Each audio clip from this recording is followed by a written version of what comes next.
Magandang umaga sa inyong lahat mga bro. So meron tayo ditong gagawin na Kawasaki Rouser 135. So top overhaul.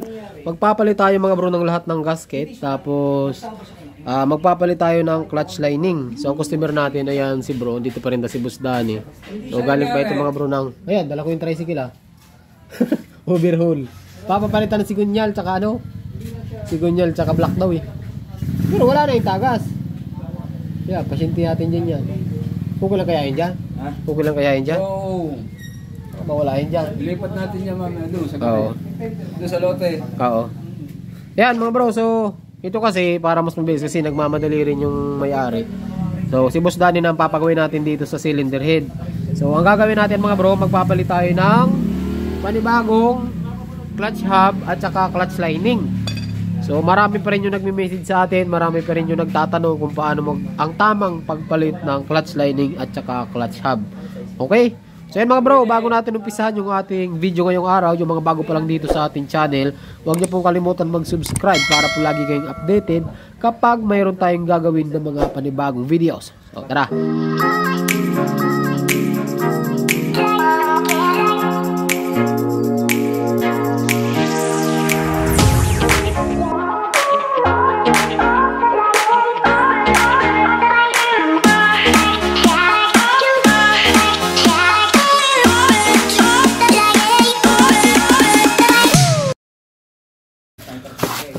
Yan mga bro, ang unang-una natin gagawin dyan kapag magpapalit kayo ng clutch lining, kung gusto nyo mag-DIY ng inyong mga Kawasaki Rouser 135, so ituturo ko sa inyo mga bro, step by step tutorial. So ang kailangan natin tanggalin dyan is yung kicker. Yan. Sa kicker, mayroon lang tayo ditong 12mm. Yan, tatanggalin natin yung 12mm na yan para makalas. Kasi kapag nandyan yung kicker na yan mga bro, pagka nandyan yung kicker na yan, hindi nyo matatanggal yung clutch cover natin. Yung ating clutch cover. Okay? So, gamit tayo ng 12mm back wrench. Tapos mga bro, iwasan yung gumagamitin to kasi minsan ito nagkukos ng pagkalustrid. So, back wrench yung gamitin nyo. Yan. So, ang ikot naman ito mga bro, pa counterclockwise. Yan. Isa lang naman to. Kasi natin.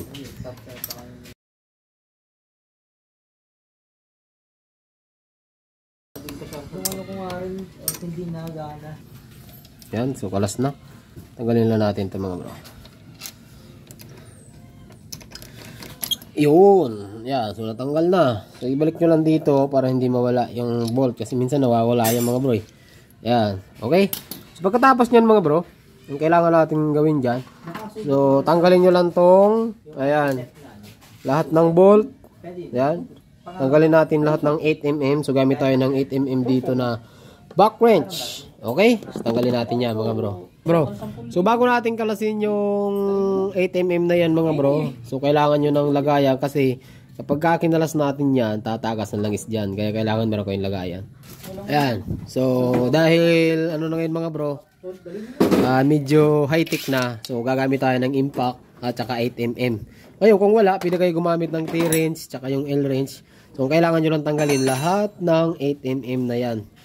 So, maliban sa kicker, wala na tayong kailangan tanggalin dyan. Hindi kagaya ng ibang mga motor na kahit yung footrest, kailangan tanggalin. Minsan, kailangan tanggalin yung tambutso. Kagaya ng mga TMX. Itong Rouser mga bro, napakaganda. Kasi, kicker lang, okay na. Alasin na natin. Ayan. Malakas! Ayos mga bro, makita ang gamit natin, Malakas din. Ayos to Malakas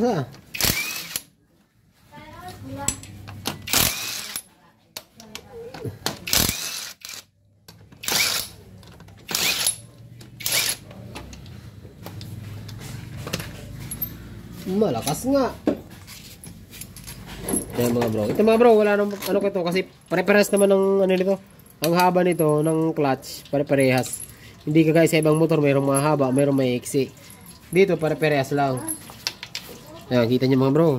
Mukhang change oil na talaga to. Tignan mga bro. Ayan. Ba? Ayan So, kalasin na natin. So, ito mga bro, pagka binunot nyo, babangga yung yung preno natin. Kabibinig lang, iba, ganyan Nabangga yan. Ang gagawin nyo, ibababa nyo lang siya konti. Ayan, nakababa, di ba? Ibaba nyo konti. Tapos, ayan, mabubunot na natin yan. Ayan. Uy! Nilaglag. Ayan mga bro. So pagka kinalas nyo, ganito yung makikita nyo. Meron sumasabay dito yung washer ng kicker. So, tandaan nyo, meron ditong washer. Dito yan mga bro sa kicker. Okay? Ayan. Kasi minsan nawawala yon. Tapos ito, minsan nabubunot. Yung toaster natin. Ayan. Tapos, meron tayo ditong bearing na isa. Ayan, clutch release bearing. At meron dito yung, ayan, yung tawag dyan. Yung parang pin dito sa may sigunyal. Sa langis. Okay? So dito mga bro, pwede nyo tanggalin to. Kaso, ang disadvantage, pagka inunan yung kalasin yung clutch, pagka kinalas nyo to, yung castle natin, sumasama. So ang mas proper, ang pinakamaganda, luwagan nyo muna mga bro. So kailangan nyo gumamit ng castle wrench. Special tools po yan. Kasi kapag walang ganito, titik-tikin nyo yan, pangit. So, kailangan nyo gumamit ng castle. Dalawa yan. So gagamitin natin is yung mas maliit. Tapos kailangan nyo ng extension. Ayan. So pasok nyo yan dyan mga bro. Yan, ganon. Ngayon, ito mga bro yung pinakamahalaga dyan. Kasi sa rouser mga bro, pabaliktad ang ikot. Normally, di ba dapat ang paluwag, pakaliwa. Dito sa rouser, ibahin nyo mga bro. Kasi pag luluwagan natin siya, ang ikot natin ay pakanan. So, marami pa rin nalilito dito mga bro. So, pakanan ha. Papunta ganon. Pa clockwise, ang paluwag. Yan. Yan. Okay? Tapos, saka natin luluwagan tong 10mm. Yan, 4 lang naman yan. Para makalas natin yung clutch lining. Okay? Ay, wala ka palang gis dito, boy! Yan. Yan. So, hindi ko muna mga bro niluwagan masyado. Kasi pag niluwagan natin yan, sasabayan pag inikot natin yung 10mm. Kaya, hindi ko muna niluwagan. Yung kagaya nun, sumabay nun, diba? Yan. Piniikot mo naka ano pala. Buti hindi yan nakakuryente. Umigitik eh. Ayan. Ayan. So ito, ang luwag naman ng clutch ay ng 4 na tornilyo dito sa may pressure plate natin. Normal na paluwag ay pa counterclockwise. Ayan. Tapos, ito mga bro, harap-harapan ng luwag. Hindi nyo pwedeng tanggalin yung isa-isa kasi minsan napipingas yung plate or yung clutch natin, yung pinagkakapitan ng tornilyo. Ayan.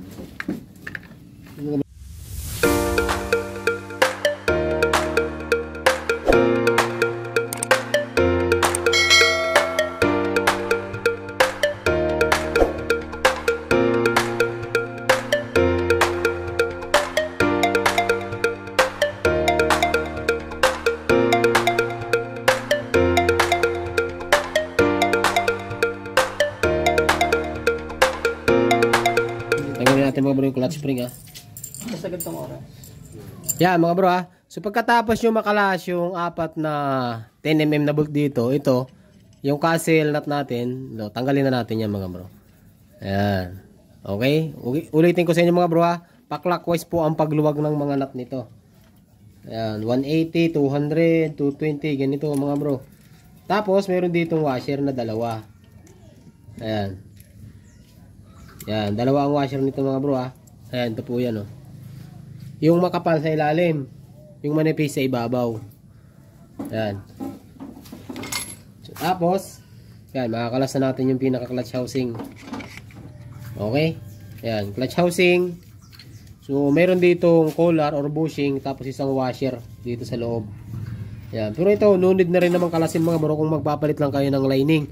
Yan, pinakita ko lang sa inyo in case na matanggal, mabunot, alam nyo kung saan ibalik. Okay? Ayan, so ibalik natin yung washer, tapos yung collar. Okay lang yan mga bro, magkabalik-baliktaran, ano. Ayan, tapos ito, tanggalin natin mga bro. Ito, malalim na nga rin ito bro, tama eh. Tapos mga bro, dito sa pagitan nito, may washer pa dyan na isa. Ayan, ito po yan. Okay? Ayan mga bro, mga tama ng housing, o yan o. Pero hindi natin papalitan yan. Kasi ang papalitan natin is yung hub. Ito mga bro. Check nga natin kung talaga may tama. Manipis na talaga. Ayan o. Ayan o. Yan, nagkakaroon ng tama yan. Ito yung sinasabi ko sa iyo bro. So, all stock pa to. Ito ang stock ng Rouser 135. Ngayon, pag magkapalit tayo ng pan-TMX, hindi natin ikakabit yan. So, sobra kasi yan eh. Yan.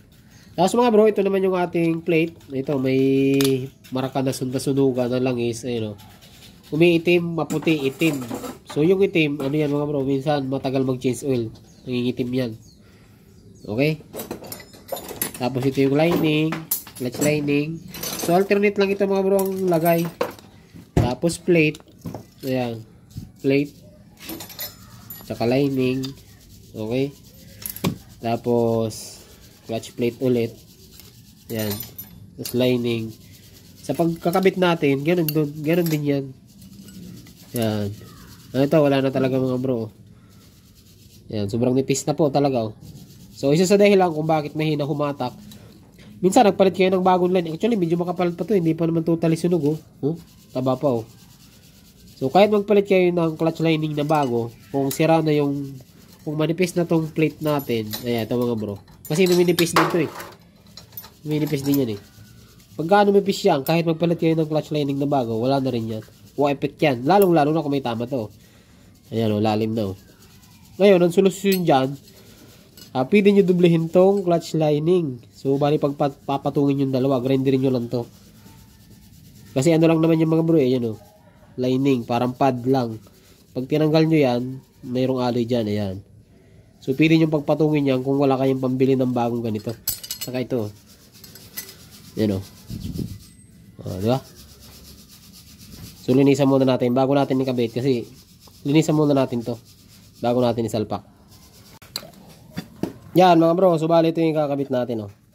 Replacement lang. Yasaki. Di ba meron Yasaki dyan sa may Kalamba? No? Yasaki ba yun? Baka ito yun. Lagi harness. Ayan. So, hub, tsaka yung pressure plate. Clutch wheel, tsaka clutch wheel, tsaka yung clutch hub. O, ganito yan mga bro pag bago. O, ayan o. O, di ba? Wala siyang lamat. Kumpara nyo dito. O, ubus na. Ayan o. Okay? O, kapal pati o. Layo. Ewan ko lang, di pa ako nakapagkabit nito mga bro ng Yasaki na to. Tari na, di ko masisigurado kung gaano katagal itatagal nito. Ayan. So sa pagkabit nito mga bro ng lining, bago tayong clutch lining eh. Ayan. Yan, pan-TMX yung gagamitin natin. Pag once na ginamit yung mga bro pan-TMX, ang stock kasi ng Rouser, mayroong ganito. Dalawang plate na manipis at isang lining na maliit. So, pagka nag-convert kayo ng pan-TMX, automatic mga bro, hindi nyo na yung magagamit to. Itabi nyo na lang kasi kung sa sunod gusto nyo magpalit ng stock ng Rouser, kakailangan nyo na to. Yung plate. Yan, wala na yan. Ito na lang. Yan. Uy, makapal oh. Diba?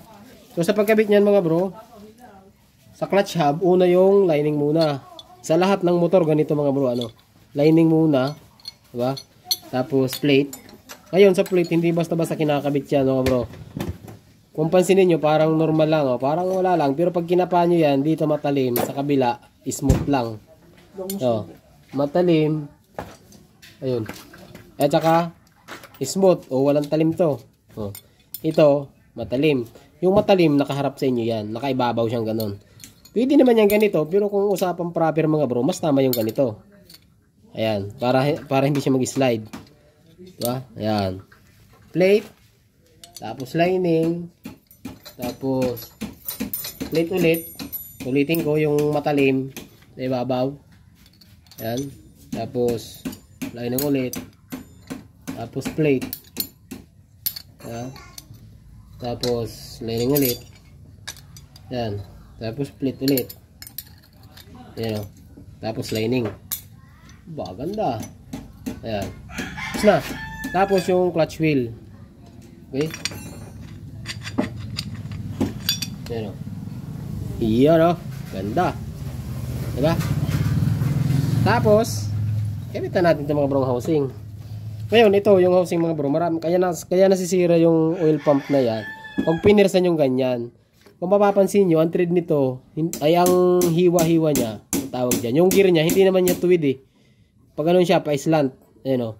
Kaya pag pinasok nyo, O, tingnan ito mga bro, oil pump po. Islant din siya, diba? Pa-islant din to. Ngayon, pag pinirsa nyo ipasok yan, doon nababasag ang oil pump. Yan. Kaya ang diskarte dyan mga bro, ganito. Ang diskarte, pag pinasok nyo siya, yan, pasok natin. Pag pinasok nyo siya, ikot-ikotin nyo siya ng konti. Ayan o. Ikot. Ayan, ganun. Pasok na. Diba? Dapat lumalapat yung oil pump gear. Yung plastic na yan. Kasi minsan sumasala yan. Ayan, pag inikot nyo, sumasama, diba? Ayan, ganun yan mga bro. Pagkatapos nyan, meron tayong washer dyan. Ayan. Meron tayong washer dyan mga bro. Okay? Washer muna. At saka, ito, pasok na natin ito mga bro. Tira na. Ito na eh.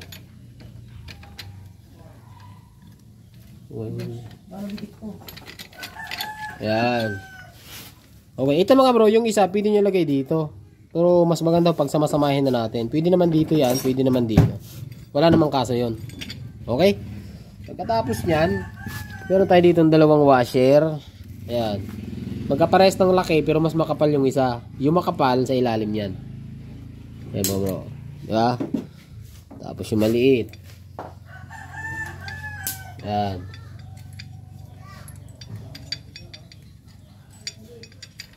Okay na pumasok ka. Yun, pasok. Tapos, yung castle nut. Yan. Yan. Ito yung ating castle nut. Yung kanina mga bro, yung paluwag natin, pa-clockwise, ito, ang pahigpit natin, paluwag naman. Baliktad to eh. Oh, ang pahigpit niya, pag ganun. Diba dapat pag ganun siya, ang pahigpit natin pag ganun. Yan, baliktad to eh. Yan. Okay. Tapos mga bro, sunod natin dyan yung ating clutch spring. Apat yan. Ito, okay lang yung magkabali-baliktaran. Okay. Okay lang yan kung ganito, ganito, ganito. Walang problema yan. Kahit saan naman dyan yung apat. Wala naman kahit magkabal. Pare-peras lang ng turns yan. Pare-peras ng tigas. Ayan. Okay. Ayan, kabit natin. Ayan. Pero yung mga bro, yung valve seal, ay yung valve seal, yung clutch spring, may tamang lagay yun. Ano? May tamang lagay yung clutch spring. Pero dito sa clutch, walang problema yan kahit magkabalik-baliktaran nyo. Okay? Katapos niyan mga bro is yung ating pressure plate. Yung takip na to. Ibit na natin. Yan. Tapos yan. Ibit natin. Kamay nyo muna ito mga bro. Kasi pagka tinira nyo ng impacto, wasak to. Malambot lang naman kasi yung clutch hub natin. Malambot lang yan. Alloy lang yan mga yan eh. Pagka in-impact natin yan, durog yan. Diskarte mo bro, kamayin nyo muna, palapatin nyo muna. Bago nyo bariling kung gusto nyo impactin. Ano?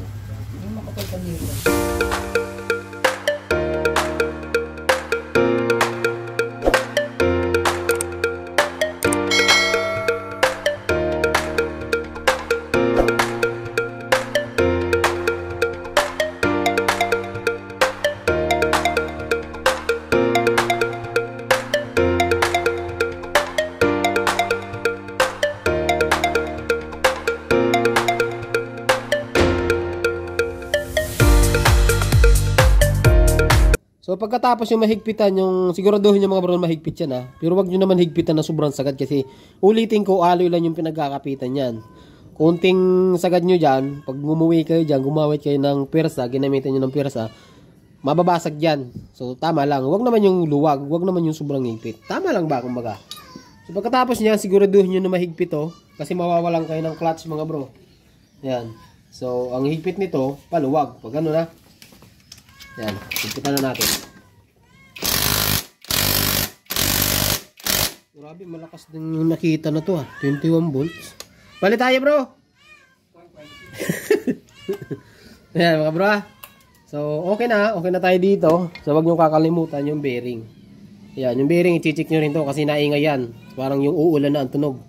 Yan, dito naman, smooth na smooth pa. Naiikot pa siya na maganda. So, balik lang natin. Yan. Okay? So, pagkatapos niyan mga bro, ito, may toaster tayo dito. Wag na wag yung kakalimutan to, ano? Yan. So, dito naman yan sa kabila. Ayan. May butas dyan. Ipasok nyo lang. Ngayon, hindi basta-basta pinapasok yan. Kailangan, yan, naglalaro yan, oh. Yan, oh.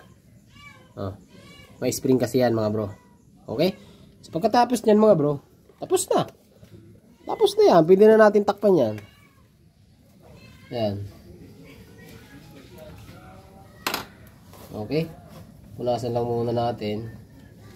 Oil pump, yung washer, nandito na yung washer. Sa kikira, may washer tayo dyan. Tapos, minsan kasi mga bro, nalalagyag yung kikir na yan, nalalaglag. Ngayon, para makasigurado kayo, pwede nyo yan i-try kung nabalik. Kasi minsan, nahuhulog po yan, nahuhulog. Ayan, bumabalik naman siya. Ibig sabihin, hindi natin nahulog yan. May time kasi mga bro na hindi nyo mapapansin kung malas na yung spring dun sa loob. Kaya pagbalik nyo, pag-kick nyo, ay bumalik yung kikir. Yung pala, nahulog. Ayan, okay? So, pagkataas niya, pwede natin mga bro, ibalik to. So, malinis naman. So, hindi nabasag yung gasket. So, kahit wag na natin palitan. Napakaganda po ng gasket niya, di ba? Hindi tatagas yan. So, ibalik na natin.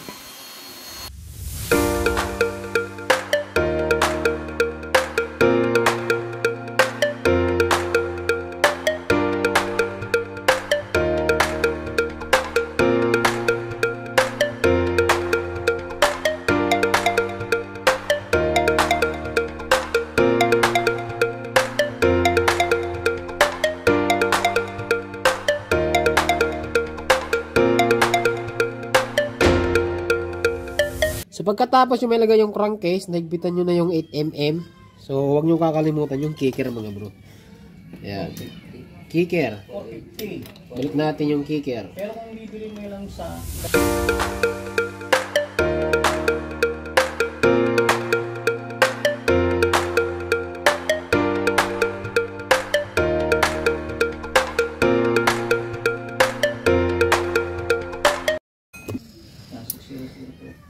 Okay mga bro, ayan, kung makikita nyo, nakikabit na natin yung kicker. Okay, so ganun lang mga bro. So, tapos na tayo magpalit ng clutch lining. Napakadali lang, basta mayroon kayong gamit mga bro, lalong-lalo ng sarili yung motor. Hindi nyo kailangan na pumunta sa shop na. So, magkano ang kabit ng clutch ngayon? Pinakamura na yung 300. Okay, so nakatipid na kayo mga bro. Natuto ka na, nakatipid ka pa. Okay, so ngayon ay i-check natin yan, pero hindi ko na ipapakita sa inyo. So sa ngayon, hanggang dito lang yung video natin. Magandang araw sa inyong lahat. Kung meron kayong hindi naintindihan mga bro, huwag niyong kalimutan yung comment. At ayan, shoutout kay bro. Bro, ano pa lang pangalan mo bro? Ayan, kay bro Lister. Salamat sa pagdayo dito sa atin. Right. Hey.